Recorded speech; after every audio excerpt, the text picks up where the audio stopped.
एक बार एक वैज्ञानिक ने एक टिड्डे को पकड़ा और उसे अपनी आवाज पर छलांग लगाना सिखाया। वैज्ञानिक टिड्डे से कहता, कूदो। टिड्डा उसकी आवाज सुनते ही जोर से छलांग लगा देता। अब वो वैज्ञानिक था तो प्रयोग करना तो बनता ही था। उन्होंने टिड्डे की छलांग पर प्रयोग किया। वैज्ञानिक ने उसकी एक टांग तोड़ दी और फिर बोला, कूदो। अब टिड्डे की छलांग की दूरी कम हो गई। वैज्ञानिक ने उसकी दूसरी टांग तोड़ दी और फिर बोला, कूदो। टिड्डे की छलांग और कम हो गई। अब तोड़ी गई उसकी तीसरी टांग। छलांग की दूरी और कम हो गई। एक एक करके बेचारे टिड्डे की सारी टांगें तोड़ दी गई। अब आखिरी टांग टूटने पर जब उसे कहा गया कूदो, तो वो हिल भी नहीं पाया। अब वैज्ञानिक ने अपना निष्कर्ष अपनी डायरी में लिखा। जानते हो उसने क्या लिखा? जब टिड्डे की एक टांग तोड़ी गई तो वो थोड़ा बहरा हो गया। जब उसकी दूसरी टांग तोड़ी गई तो वो और बहरा हो गया।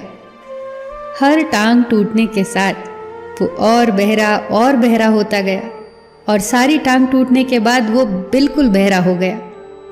जोर जोर से चिल्लाने का भी उस पर कोई असर नहीं हुआ। वो तो अपनी जगह से हिला तक नहीं। छलांग लगाना तो दूर की बात थी।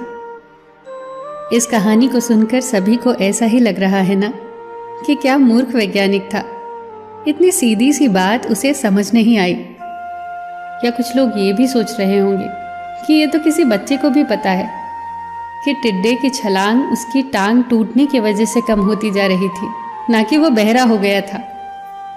पर दोस्तों, हम सभी जीवन में कई बार ऐसे ही मूर्ख बन जाते हैं। कई बार जीवन में दो घटनाएं एक साथ ऐसे घटती हैं कि उनका एक दूसरे से कोई संबंध होता ही नहीं, फिर भी ऐसा लगता है कि गहरा संबंध है।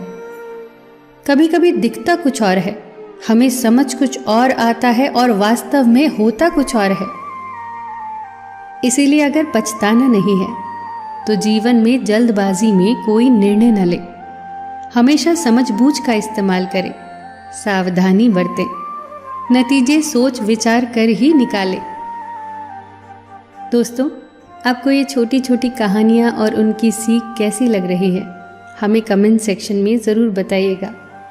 आप अपने सुझाव भी लिखिए जिससे हम और बेहतर करने की कोशिश करें। फिर मिलेंगे दोस्तों अगली वीडियो के साथ।